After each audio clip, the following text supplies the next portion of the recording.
ಸತ್ಯ ಯಾವತ್ತಿದ್ರು ನಿಲ್ಬೇಕು ಭೂಮಿ ಮೇಲೆ. ಹೆಣ್ಣು ಮಕ್ಕಳಿಗೆ ಅತ್ಯಾಚಾರ ಮತ್ತೆ ಅಪಹರಣ, ಈ ಕೊಲೆ ಇವೆಲ್ಲ ನಿಲ್ಬೇಕು. ಈ ದೃಷ್ಟಿಯಲ್ಲಿ ನಾನು ಮುಂದೆ ಬಂದಿದ್ದೀನ. ಸಿದ್ದರಾಮಯ್ಯ ಸರ್ ಹೇಳಿದ್ರು ಅಫೆನ್ಸ್ ಆಗುತ್ತೆ, ಅದುವೇ ಅಷ್ಟು ವರ್ಷದಿಂದ ಯಾಕೆ ಮುಚ್ಚಿಟ್ಟಿದ್ದು ಅಂದ್ರೆ ನಾನು ದೊಡ್ಡ ಮೇಧಾವಿ ಅಲ್ಲ, ನಾನು ಅರೆ ಬೇರೆ ವಿದ್ಯೆ ಕಲ್ತಿದ್ರೆ ಜ್ಞಾನ ಇದೆ ನನಗೆ. ಆದರೆ ಈ ಒಂದು ರೂಟಲ್ಲಿ ಇವ್ರು ಮಾಡ್ತಾ ಇರೋದು ಪೊಲಿಟಿಕಲ್. ಬೆಳ್ತಂಗಡಿಯಲ್ಲಿ ಡಿಸೆಂಬರ್ 16ಕ್ಕೆ ನಡೀತಾ ಇರುವಂತಹ ಮಹಿಳೆಯರ ನ್ಯಾಯ ಸಮಾವೇಶ ಏನಿದೆಯೋ ಇದು ಒಂದು ಸುದೀರ್ಘ ಇತಿಹಾಸ ಹೊಂದಿರುವಂತಹ ಮಹಿಳಾ ಚಳುವಳಿಯ, ಮಹಿಳಾ ಹೋರಾಟದ ಒಂದು ಮುಂದುವರಿಕೆ, ಅದೇ ಪರಂಪರೆಯ ಒಂದು ಕೊಂಡಿ.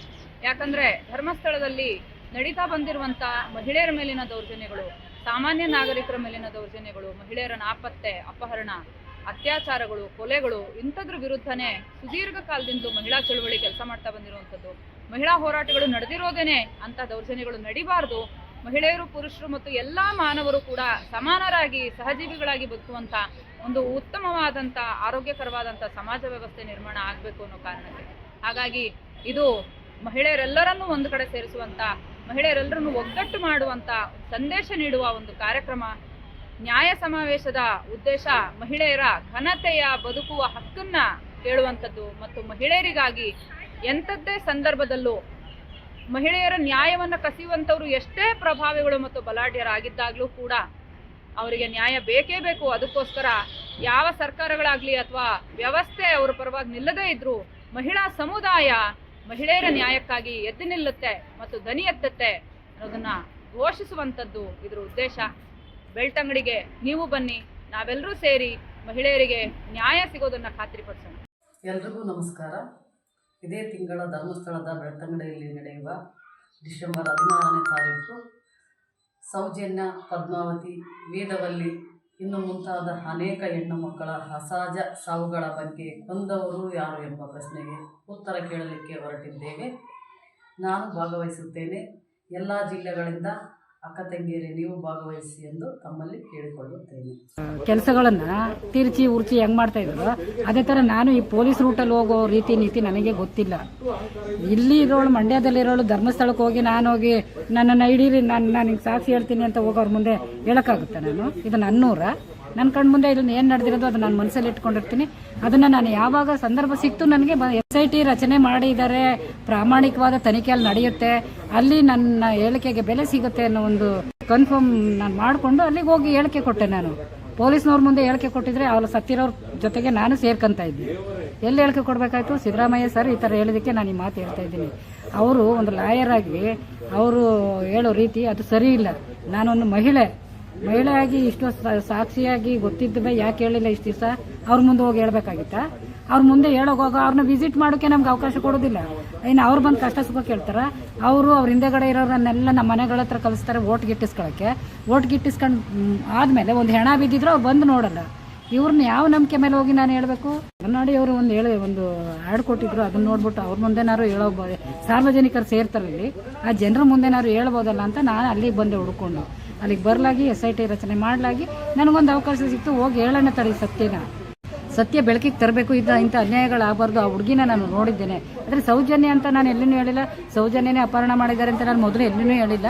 ಆ ಫೋಟೋ ನೋಡಿ ಇದೇ ಹುಡುಗಿನೇ ನಾನು ನೋಡಿದ್ದೀನಿ, ಇದೇ ಹುಡುಗಿನೇ ಅವ್ರು ಅಪಹರಣ ಮಾಡಿದ್ರು ಇಂಥವ್ರೆ. ಆಮೇಲೆ ಇನ್ನೊಂದು ಧರ್ಮಸ್ಥಳದ ಫ್ಯಾಮಿಲಿ ಇದೊಂದು ಫೋಟೋ ತೋರಿಸಿದ್ರು, ಅದರೊಳಗೆ ಒಬ್ಬ ವ್ಯಕ್ತಿ ಇದ್ದ. ಅವನು ಯಾವ ರೀತಿ ಇದ್ದ ಅಂದರೆ, ವಿಜಯಪುರದಲ್ಲಿ ಸಿದ್ದೇಶ್ವರ ಸ್ವಾಮೀಜಿ ಅವರಿದ್ರು. ಅವರ ಯೌವನದಲ್ಲಿ ವಯಸ್ಸಿನಲ್ಲಿ ಇದ್ದಾಗ ಇದ್ರು ಸಿದ್ದೇಶ್ವರ ಸ್ವಾಮೀಜಿಯವರು. ಆ ಪ್ರವಚನಗಳನ್ನು ನಾನು ನೋಡ್ತಾ ಇರ್ತೀನಿ ಯಾವಾಗಲೂ. ಅವ್ರನ್ನ ನೋಡುವಾಗೆಲ್ಲ ಅವರು ಸಣ್ಣದಾಗಿರುವಾಗ ಯಾವಾಗ ಪ್ರವಚನ ಮಾಡ್ತಿದ್ರು ಸಣ್ಣ ಹುಡುಗನಲ್ಲಿ, ಅವಾಗ ಇವನು ನೆನಪು ಬರ್ತದೆ ನನಗೆ. ಅದನ್ನೆಲ್ಲ ನೋಡಿಕೊಂಡು ನಾನು ನೆನಪಿಟ್ಕೊಂಡು ಮತ್ತೆ ಒಂದು ಇನ್ಸಿಡೆಂಟ್ ನೆನೆಸಿದಾಗ ಎಲ್ಲ ಮರುಕಳಿಸ್ತದೆ ನನಗೆ. ಅದನ್ನು ಹೋಗಿ ಹೇಳ್ತೀನಿ. ಹೇಳಿದಾಗ ಅವರು ಅಲ್ಲಿ ಸರಿಯಾಗಿ ನಡ್ಕೊಂಡಿಲ್ಲ ನನ್ನ ಮುಂದೆ. ಅವರು ಏನು ಮಾಡಿದ್ದಾರೆ, ಇದನ್ನೆಲ್ಲ ತಿರ್ಚಿ ಸಾಕ್ಷಿ ಹೇಳಕ್ಕೆ ಬಂದವ್ರನ್ನೇ ಅಪರಾಧಿ ಮಾಡಿ ಅವ್ರ ಅಪರಾಧಿ ಸ್ಥಾನದಲ್ಲಿ ನಿಲ್ಲಿಸಿ ಯಾರನ್ನ ರಕ್ಷಣೆ ಮಾಡಬೇಕು ಅವ್ರನ್ನ ರಕ್ಷಣೆ ಮಾಡೋಕ್ಕೋಸ್ಕರ ಅಲ್ಲಿ SIT ಮಾಡಿದ್ದಾರೆ. ಅವರು SITಲಿ ನಡೀತಾ ಇರೋದೇ ಇದು. ಸುಜಾತ ಭಟ್ಗೆ ಸಹಾಯ ಮಾಡಿದ್ದೀವಿ ನೀವು, ಸುಜಾತ ಭಟ್ ಥರ ಅವ್ರು ಆಮೇಲೆ ಉಲ್ಟಾ ಆದರು. ಅವರು ಇಲ್ಲ ಅಂತ ಅವ್ರು ತಪ್ಪು ಒಪ್ಕೊಂಡ್ರು. ನೀವು ಪರಿಸ್ಥಿತಿನೂ ಹಂಗೆ ಆಗಬಾರ್ದು, ನೀವು ನಾವು ಹೇಳ್ದಂಗೆ ಕೇಳಿ ಅಂತ ಎಲ್ಲ ನನಗೆ ಹೇಳಿದ್ರು. ಆಮೇಲೆ ಅವನು ಗಿಳಿಯಾರ ಅವನ ಪರಿಚಯ ಮಾಡಿಸ್ಕೊಡ್ತೀವಿ, ಅವರು ನಿಮ್ಗೆ ಸಹಾಯ ಮಾಡ್ತಾರೆ ಅಂತೆಲ್ಲ ಹೇಳಿದ್ರು. ಮತ್ತು ನಾನು SITಲಿ ಹೋಗಿ ಹೇಳಿಕೆ ಕೊಟ್ಟಿರೋದು ಹೊರಗಡೆ ಹೆಂಗೆ ಲೀಕ್ ಆಯಿತು?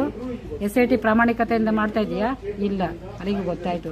ಅದಕ್ಕೆ ನಾನು ಹೇಳ್ತೀನಿ, ಒಂದು ಸಲ ಹೊರ ರಾಜ್ಯದಿಂದ ತನಿಖಾಧಿಕಾರಿಗಳನ್ನು ಕರೆಸಿ ಇಲ್ಲಿ ತನಿಖೆ ಮಾಡಬೇಕು ಅನ್ನೋದು ನನ್ನೊಂದು ಉದ್ದೇಶ ಇದೆ ಸರ್. ಅಷ್ಟು ಹೇಳಿ ನನ್ನ ಮಾತು ಮುಗಿಸ್ತೀನಿ. ಮತ್ತು ಉಲ್ಟಾ ಎಲ್ಲೂ ಹೊಡೆದಿಲ್ಲ ಸರ್. ನಾನು ಸೌಜನ್ಯ ಅಪಹರಣ ಆಗಿದೆ ಅಂತ ನಾನು ಎಲ್ಲಿನೂ ಹೇಳಿಲ್ಲ. ಒಂದು ಹುಡುಗಿ ಅಪಹರಣ ಆಗಿದೆ, ನಾವು ನೋಡಿದ್ದೀವಿ ಅಂತ ಅವಾಗಲೂ ಹೇಳ್ತಾ ಇದ್ದೀನಿ, ಇವಾಗಲೂ ಹೇಳ್ತಾ ಇದ್ದೀನಿ.